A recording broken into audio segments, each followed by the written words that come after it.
that the greatest warriors are not the ones who always win, but the ones who never quit. So, welcome our very own super warrior, Mr. Ajit Tolani. Mr. Tolani has been associated with Scleroderma India right from the inception. Ajit ji is a lawyer and he is also a counsel for patients seeking transplant in USA. He himself is a lung transplant survivor here to talk on importance of living a normal life with scleroderma. Thanks, Over to you, Nilesh. Ajit sir. Thanks, Rashmi. Am I audible? Yes, Ajit. Hello, my Scleroderma family. I hope everybody is doing well. And I know it's Sunday evening, so everybody, I don't know, is anxious to go away. But yes, I've spoken to you a lot of times, and really, I cannot highlight the importance of living a good life, living a wholesome life. I mean, if you hear all the speakers today, all the doctors, there are parts to life, right? There is a part where we need medicines, there's a part where we need diet, there is a part where we need exercise, there is a part where we need really our mental health. But if you think about it, they all are individual parts. Unless we do all of them together, uh, unless we really make our life wholesome, incorporating, including all these things, it's then really doesn't become a complete one. If you just keep taking medicine, say for example, not do exercise, how much medicine will help you? How much medicine you can take, right? Medicine will keep you alive for sure, but can you really get a quality of life like having full flexibility in your muscles? No, that for that you do exercise. Now, okay, you're exercising, you're taking medicines, but you're still losing weight. Oh my God, I feel bony, I don't look good, I'm losing it, or somebody is gaining excess weight. How do you deal with that? The diet part. So all these things are very important. And I think Nilesh मैं थोड़ा हिंदी में भी बोलूंगा क्योंकि I know बहुत सारे हमारे scleroderma के पेशेंट्स को के लिए इंग्लिश हमेशा एक चैलेंज होता है and okay how much time we have Nilesh About 10 minutes, Ajit. 10 minutes okay Yeah. so we'll do questions later Rashmi Yes, if anybody has, we can do it later because we still have one okay more speaker up. okay so you know आप जितने भी यहाँ हैं most people know कि scleroderma का जो start से worst हो सकता है वो सब मेरे साथ हो चुका है right I start with scleroderma fingers में सिर्फ थोड़ी प्रॉब्लम होती थी then my stomach system became bad then my lungs मेरे लंग्स खराब हुए then I had a lung transplant then lung transplant के समय बहुत कॉम्प्लिकेशंस हुए लंग कैंसर हो गया था because of in a way indirectly because of scleroderma क्योंकि मेरा स्टमक सिस्टम खराब था स्टमक से एसिड बहुत ज्यादा लंग में जाता था तो वो कैंसरस हो गया And जितने भी कॉम्प्लिकेशंस होते हैं बट स्टिल एटलीस्ट ओवरऑल जब मैंने सब डॉक्टर्स की एडवाइस एक साथ सब मेरे जो काउंसलर्स थे डॉक्टर्स थे मेरे जो ट्रेनर थे सबने मिलके जब जिनकी सबकी एडवाइस मैंने जब सब साथ में यूज की तब आई रियलाइज तब मैंने देखा कि मेरी लाइफ ज्यादा अच्छी हुई अभी आप सबको मालूम है मैं जिमनास्टिक भी करता हूँ लास्ट मंथ मैं हाफ मैराथन भी दौड़ा था सो ट्रांसप्लांट के बाद भी जबकि ट्रांसप्लांट का प्रॉब्लम होता है कि आपके चेस्ट के पूरे बोन्स उखाड़ते हैं तब जाके लंग अंदर फिट हो सकते हैं तो मेरी जो एफिशिएंसी की जितनी सांस आप लोग ले सकते हैं जितनी एयर आप अपने लंग्स में ले सकते हैं उतनी मैं नहीं ले सकता इसीलिए मुझे ऑलमोस्ट डबल एफर्ट करना पड़ता है पर द पॉइंट है कि मैं कर पाया एंड द पॉइंट है कि मैं आपसे भी ज्यादा कमजोर हूं राइट क्योंकि ट्रांसप्लांट हो चुका है मेरी फिंगर्स चली गई वो फिर भी कर पाया कैसे सो अगेन अगर आप ये बेसिक क्वेश्चन समझने की कोशिश करेंगे इसका बेसिक रीजन समझने की कोशिश करेंगे आपके खुद के आंसर्स मिल जाएंगे हमने ऐसे रश्मि ने बहुत सारे पहले भी प्रेजेंटेशन ऑर्गेनाइज किए हैं जहाँ हमने थोड़ी थोड़ी थोड़ी हमेशा टिप्स दी हैं आप फॉलो करेंगे आज जो सब डॉक्टर्स ने कहा, वो एक एक नहीं, आपको सबकी हर चीज फॉलो करनी है, तो जाके आपकी लाइफ में एक नॉर्मल सी आएगी। That's what I have observe now. If I have to put it, I tell you what I do, maybe अगर आप लोगों को उससे हेल्प हो सकती है समझने में। मैं कुछ भी हो जाए, लाइफ गोज हेवायर, दिन में 3 बार। So let's talk one by one. Medicine, India में एक बहुत बड़ी, मैंने देखा है, कंफ्यूजन होता है पेशेंट्स को।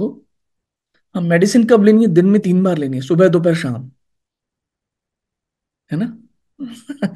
अच्छा, दिन में 1 बार लेनी है तो कभी आज 9 बजे ले ली, नेक्स्ट डे 6 बजे ले ली, परसों 8 बजे ले ली, नहीं। एंड आई थिंक यहाँ डॉक्टर हैं सब सीनियर डॉक्टर्स, वो आपको बताएंगे मेडिसिन आपके शरीर में कैसे काम करते हैं। जब वो आपके शरीर में जाता है तो मेडिसिन का टाइम होता है, वो उतने समय ही आपके शरीर में एक्ट कर पाती है, और उसके बाद आपकी बॉडी, मैं बहुत सिंपल तरीके से समझाने की कोशिश कर रहा हूँ, साइंटिफिक में भी नहीं।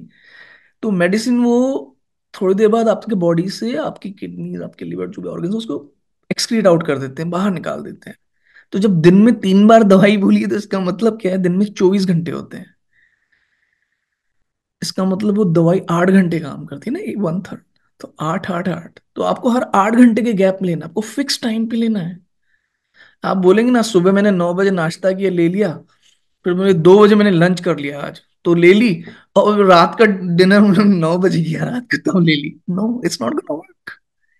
वो मेडिसिन काम ही नहीं करेगी। अपना जो इफेक्ट है, आप ले रहे हो, आप सोच रहे हो कि देखो कैसे लोग हैं, मेरे को इतने अच्छे डॉक्टर के पास भेजा, मैंने 1500 2000 फीस दी, और दवाई दी डॉक्टर में, काम ही नहीं कर रही है। कैसे डॉक्टर हैं देखो, टाइम भी नहीं देते। अरे, आपने सही किया गया, हम बहुत जल्दी उंगली उठाने लगते हैं दूसरे पे, बहुत जल्दी। सो मेडिसिन के लिए एक चीज कहूंगा, सेम टाइम। अगर दिन में 1 बार है तो आप फिक्स कर लो, सुबह 9 बजे लेनी है, 10 बजे, 11 बजे। आजकल तो सबको मोबाइल फोन है, अलार्म लगाओ, put alarm for medicine. 9 means 9। अगर 9 बजे आप ले रहे हैं तो 9 का 9:15 हो सकता है, 8:45 हो सकता है, 9 के 10 नहीं हो सकते हैं। ये है छोटी सी टिप, आपको लगेगा ये बहुत ऑर्डिनरी चीज है, बट ट्रस्ट मी, इससे आपको बहुत फर्क पड़ेगा। स्पेशली हमें बहुत सारे वेसोडाइलेटर्स लेने पड़ते हैं, ब्लड प्रेशर, या ये जैसे फिंगर्स कर्लिंग, मैंने देखा क्वेश्चन है, राइट? तो उसका फिंगर कर्ल्स क्यों नहीं? ब्लड फ्लो कम है। ब्लड फ्लो बढ़ाने के लिए आप क्या करते हैं? वो ब्लड वेसल्स को चौड़ा करने के लिए, ब्रॉड करने की मेडिसिन लेते हैं, उसको वेसोडाइलेटर बोलते हैं। अभी वेसोडाइलेटर आपने ले ली, सपोज आपको दिन में 3 बार लेनी है, 9 बजे ले ली और फिर 1 बजे ले ली, 4 घंटे के अंदर आपने डबल डोज कर दिया। आप ये सोचो ना, वेसोडाइलेटर क्या है? ब्लड वेसल्स हैं और आपका एक पंप है जो हार्ट है, आपने ब्लड वेसल डायलेट कर दिए तो प्रेशर कम हो जाएगा।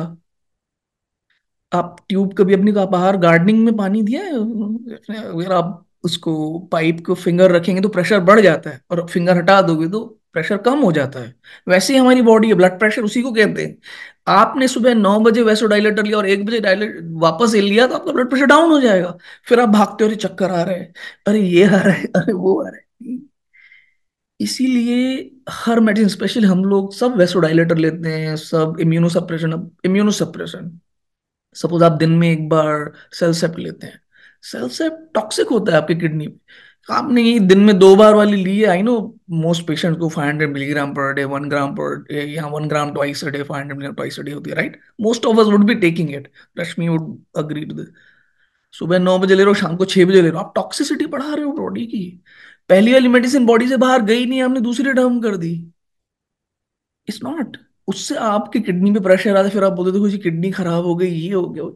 Okay, long story short, medicine हर समय लेनी है, सेल्फ डॉक्टर नहीं बनना है। आपके डॉक्टर ने जो कहा है वही दवाई लेनी है। बहुत लोग मैंने देखा है ग्रुप पे पूछते हैं, जी आपने ये दवाई ली है कि आपने वो दवाई ली है, ये। इस ग्रुप में कोई भी इन डॉक्टर से ज्यादा इंटेलिजेंट नहीं है, कोई भी इन डॉक्टर से ज्यादा ट्रेन नहीं। इन डॉक्टर्स ने 8 8 10 10 साल लगाए स्टडी करने के लिए, उसका रीजन है, राइट? आप और मैं उनसे ज्यादा स्मार्ट नहीं हो सकते हैं। तो इसीलिए अपने डॉक्टर की एडवाइस मानिए, और मेडिसिन सेम टाइम पे लेनी है। Okay, that's the medicine part की advice. Now come to exercise. मैं थ्राइस अ वीक एक्सरसाइज करता हूँ। दुनिया नीचे हो जाए, दुनिया ऊपर हो जाए, 1 से 1.5 घंटा आपने एक्सरसाइज करनी है। और अभी अभी दिसी आपको, अभी कितने डॉक्टर्स ने आपको एडवाइस दी कार्डियो करो, कभी किसी ने सोचा what's the meaning of cardio? Cardio यानी कार्डियक, हार्ट, हार्ट से रिलेटेड एक्सरसाइज है ना, हार्ट रेट जाना चाहिए। तो जब तक आपका हार्ट रेट 120 के ऊपर नहीं जाता, तो एक्सरसाइज का इफेक्ट नहीं होता। तो हम सिर्फ वॉक करते हैं, देखो आज मैं 3 किलोमीटर वॉक करके आई हूँ, फिर भी कुछ नहीं होता है। अरे आप सोचिए, अगर आप थोड़ा आपका हार्ट रेट बढ़ेगा, फास्ट वॉक करेंगे तो क्या होगा? सिंपल सोचिए, ब्लड फ्लो बढ़ेगा बॉडी में। आपकी फिंगर कर्ल्ड है, ब्लड फ्लो बढ़ेगा, ज्यादा ब्लड फिंगर में आएगा। कर्ल क्यों हुई थी? ब्लड कम होने से ना। तो उसका सॉल्यूशन क्या है? ब्लड बढ़ाना है, राइट, सिंपल। सो अगर आप कार्डियो करेंगे, 120 के हार्ट रेट के ऊपर जाएगा, तो धीरे धीरे यहाँ ब्लड आना चालू होगा, आपकी कर्लिंग कर्लिंग थोड़ा आपकी बेटर होने लगेगी। पूरी बेटर होगी कि नहीं भगवान जाने, I am not an expert, doctors can tell you हो सकता है कि नहीं। पर मेरी इस वजह से, क्योंकि मैं शुरू से, जब से मुझे स्क्लेरोडर्मा डायग्नोज हुआ था, I think now it's 25-30 years, मैं शुरू से एक्सरसाइज करते रहता था। आई मीन मैं 17 ईयर्स का था तब से था। ये डायग्नोज हुआ तभी से मैं इन जनरल लाइफ में हर बार जिम जाता था, हफ्ते में 1-2 दिन 3 दिन। मेरी फिंगर्स कभी कर्ल नहीं। ये तो खैर, मेरी फिंगर्स जो ये थोड़ी डैमेज हो गई वो ट्रांसप्लांट में हुई, क्योंकि दूसरे कॉम्प्लिकेशंस थे। बट स्क्लेरोडर्मा की वजह से एज सच मुझे कभी प्रॉब्लम नहीं हुई। सिंपल था। ऐसा नहीं था कि स्क्लेरोडर्मा मुझे नहीं, सोचिए मैं, मुझे तो इतना ज्यादा स्ट्रॉन्ग स्क्लेरोडर्मा इम्पैक्ट था कि मेरा ट्रांसप्लांट हो गया, मेरे लंग्स खराब हो गए।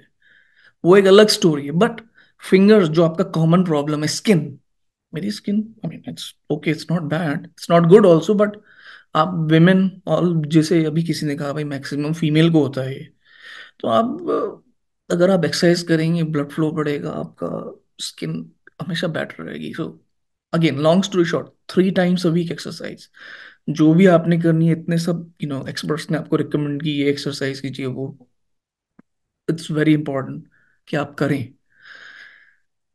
हम हमेशा बोलते हैं आज दर्द हो रहा है, आज नहीं मन कर रहा है, ये कर नहीं, दर्द मुझे भी होता है, दर्द आपको भी होता है। दर्द होता है तो गोली लो दर्द की। दर्द होता है तो एक्सक्यूज नहीं है कि आप एक्सरसाइज नहीं करोगे ना। एक्सरसाइज आपके पूरे शरीर के लिए, दर्द आपके हाथ में है, सिर्फ हाथ के दर्द के लिए आप अपने पूरे शरीर को एक्सरसाइज से क्यों वो कर रहे हो, अलग कर रहे हो? So everybody, all of us have pain, और अदर पेन को एक्सेप्ट कीजिए, पेन को पार्ट ऑफ लाइफ कीजिए, very important. So again, medicine on time, no self medication, खुद से दवाइयां नहीं लेनी है, दिमाग नहीं लगाना है, जो डॉक्टर ने कहा वो करना है। ओके, गूगल में ज्यादा पढ़ना पढ़ेंगे, ये है वो है, कुछ समझ भी नहीं आता है। आई थिंक यहाँ जितने लोग हैं उनमें से वन ऑफ दो जितने मैक्सिमम ईयर्स क्लेरोडर्मा झेला है वो मैं हूँ, रश्मि, 2-4 लोग हैं। But we all will tell you कि गूगल गूगल सब बकवास होता है, वहाँ जो आप पढ़ते हो नहीं होता है। एक्सरसाइज थ्राइस अ वीक करनी है। यस, पूरी रिग्रेस नहीं करनी है। I heard a doctor saying yes, आपको वेट लिफ्टिंग नहीं करनी है, बट ऐसा करना है कि आपका स्वेट हो, आपका पसीना है, आपको थोड़ी थकान हो, वो थकान हो, ब्लड प्रेशर थोड़ा, आपका ब्लड फ्लो बढ़े, उतनी जरूर करनी है आपने। हाँ, डाइट, डाइट डॉक्टर्स ने आपको कहा, अगेन एंड अगेन कहा है, छोटे मील्स लीजिए, ज्यादा मील्स लीजिए। डाइट में एक चीज मैंने बहुत इंपॉर्टेंट देखी कि हम सब स्क्लेरोडर्मा पेशेंट को एसिडिटी हो जाती है, और कहीं ना कहीं हम एसिडिटी के मेडिसिन लेते हैं तो हमारा डाइजेशन प्रॉपर नहीं होता है। ये एक बहुत कॉमन प्रॉब्लम है, right, it's a very common problem in scleroderma patients. Take prebiotics. अब प्रीबायोटिक आप कई तरीके से ले सकते हो, राइट, दही खा लो। जो मैं दही नहीं खा सकता हूँ, मैं बचपन से, आई जस्ट, मुझे टेस्ट नहीं अच्छी लगती, तो मैं प्रोबायोटिक ले लेता हूँ। बहुत सारे प्रोबायोटिक्स मिलते हैं, कोई सा स्पेसिफिक एक प्रोबायोटिक नहीं है, पर कुछ तो प्रोबायोटिक लेना चाहिए। ओके, अगर आप बहुत हैवी एंटासिड्स पे हो तो कई बार, अगर डाइजेशन के लिए डाइजेशन नहीं होता, तो विटामिन सी हेल्प करती है। विटामिन सी की एक गोली खा ली, लिम्सिम सी, सब आप ओटीसी मिलती हैं। बट जब आपने कोई हैवी मील खा ली तो लिम्सी खा ली, विटामिन सी, या प्रोबायोटिक खा लिया, या नींबू, आप और कुछ नहीं तो नींबू, लाइम डाल लीजिए। These are small things, but I do it every day अपनी जिंदगी में, और ये इनसे बहुत हेल्प होती है। अ, और हाँ, जो भी खाओगे डाइजेस्ट तभी होगा जब आप एक्सरसाइज करोगे। एक्सरसाइज नहीं करोगे तो कितना ही डाइजेस्ट कर लोगे, कितना एब्जॉर्ब कर लोगे आप? एंड ऑफ द डे आप नोटिस करना, जैसे आप एक्सरसाइज करोगे तो आपका डाइजेशन पैटर्न अपने आप ठीक होना चालू हो जाएगा। ह्यूमन बॉडी में कोई भी चीज ओवरनाइट नहीं होती, तो आपको एक एक महीना 2 महीना ऑब्जर्व करना पड़ेगा, देखेंगे कि वो चेंजेस आ रहे हैं। थर्ड, आई थिंक लास्ट जो चीज मैं बोलना चाहूंगा, मेंटल हेल्थ। बहुत जरूरी है। I think one of the doctors also mentioned अभी कि सी हम इतना स्ट्रेस, इतना ओवर थिंकिंग करते हैं कि हमारा सिस्टम ओवरलोड हो जाता है, उससे भी ऑटो इम्यून एक्टिविटी बढ़ती है, उससे भी कॉम्प्लिकेशन बढ़ते हैं। So you should do anything जो आपके मेंटल हेल्थ को, यूट्यूब में चला लीजिए मेडिटेशन, कम से कम 10,000 मेडिटेशन के आपको वीडियोस मिलेंगे। कोई बुक पढ़ लीजिए, कोई मेडिटेशन सेंटर चले जाइए। मेडिटेशन सेंटर पे जाने का बेनिफिट क्या होता है, हमें मोटिवेशन मिलता है, दूसरों को हम देखते हैं, हम भी करते हैं। खुद से कई बार नहीं होती, जैसे एक्सरसाइज, जिम हम क्यों जाते हैं, ऐसा नहीं, इक्विपमेंट एक अलग चीज है, बट वहाँ लोग होते हैं, हम दूसरों को देखते हैं, अरे दूसरा इतना अच्छा है तो मैं भी ऐसे करूं। मेडिटेशन में हम देखते हैं वो दूसरों को इतना सिंसियरली, तो मैं भी कोशिश करूं। We get motivated. कुछ भी कीजिए, जो भी है आपको मेडिटेशन करना है। मेंटल कामनेस के लिए डीप ब्रीदिंग अच्छी होती है, प्राणायाम अच्छा होता है, अगर वो जिससे हेल्प हो। और मैं पर्सनली किसी एक चीज से नहीं स्टिक हो जाता हूँ कि बस यही, इसी से ठीक हो सकता है ना। Keep trying. जो मेरे लिए ठीक है वो जरूरी नहीं आपके लिए होगा, और जो आपके लिए ठीक है जरूरी नहीं नीलेश के लिए होगा या रश्मि के लिए होगा। ऐसे नहीं होता है, तो आपको खुद एक्सपेरिमेंट करके समझना पड़ेगा अपना शरीर, का आपके शरीर के लिए क्या अच्छा है। और वो एक बार में नहीं, शायद आप फ्रस्ट्रेट होंगे, पर 1 महीना, 2 महीना, 3 महीने लग जाए आपको ढूंढने में कि क्या आपके लिए सही है। पर दैट्स ओके, क्योंकि आपकी पूरी जिंदगी में ये प्रॉब्लम है, तो 3 महीने में भी लगते हैं अगर कोई अच्छी चीज ढूंढने में, तो इट्स वर्थ इट, करना चाहिए।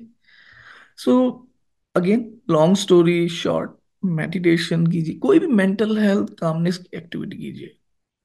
मेडिटेशन, एज आई सेड, मैं फिर से रिपीट कर रहा हूँ वही चीज, यूट्यूब में बहुत चैनल्स है, आप सबके पास फोन है, कोई मेडिटेशन सेंटर है, आए दिन फ्री मेडिटेशन, या फ्री मेडिटेशन कितना रश्मि ने कीप्स ट्राइंग की, ये देखो गाइडेड है, काउंसलिंग सेशन है, मेडिटेशन सेशन है, आइए online, just go for those sessions and do that.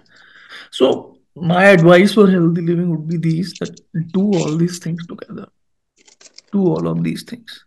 और डोरमेंट लाइफ नहीं, वो बहुत ज्यादा बैठे नहीं रहिए। आपको दिन में कम से कम 3 से 4 किलोमीटर के स्टेप्स अगर आपके पास ये हैं, आई नो यहाँ बहुत सारे, there are very poor patients also, अगर बट जिसके पास भी, आपके पास ये स्मार्ट वॉचेज हैं, उसमें कैलकुलेशन होता है कि 10,000 स्टेप, उतने तो हमने करने ही हैं रोज। और 3 दिन रिगरस एक्सरसाइज करनी है, थोड़ा कुछ मेडिटेटिव चीजें करनी है। This is the broadly I would give you advice, but sitting, not doing anything is not an option. Please do something for yourself. There are so many videos over years. Scleroderma India has actually done wonderful job in creating the knowledge base, कि आप सबके लिए knowledgeable video इतने बने हुए हैं, वो देखिए, इम्प्लीमेंट कीजिए। नहीं तो आज जो मैं बोल रहा हूँ, डॉक्टर्स बोल रहे हैं, इसकी कोई वैल्यू नहीं, आप सुन के कल भूल जाएंगे। Important is that you all should implement and imbibe. So I won't take too much of your time because I was allotted 10 minutes and I think I very well around the 10-minute limit. So Nilesh, yes sir, actually time का constraint है हमें आज। I know. तो and हम लोग आपसे मिलते रहते हैं हमेशा, तो we can adjust. And thank you so much for being an inspiration to many of us, and thank you so much for guiding us through all the journey. And I like कि आपने जैसे बोला कि follow the basics, जो अपने medicine रहते हैं वो टाइम पे लेना है, बेसिक एक्सरसाइज करना है, हफ्ते में 3 दिन 4 दिन, जैसा अपने खुद को मैनेज हो सके वैसा। और मैं डाइट को मेंटेन करना है। एंड सबसे इम्पोर्टेंट बात की, खुद डॉक्टर नहीं बनना है, जो कि काफी लोग हम लोग करते हैं कभी कभी। क्योंकि हम लोग भी खुद काफी सालों से इन सब से डील कर रहे हैं, तो कभी कभी लगता है कि हम भी डॉक्टर बन रहे हैं, लेकिन वैसा नहीं है, ये गलत फहमी है। ठीक है sir, so All thank you right. So Thank much. you, Nilesh. Thank you, and everyone.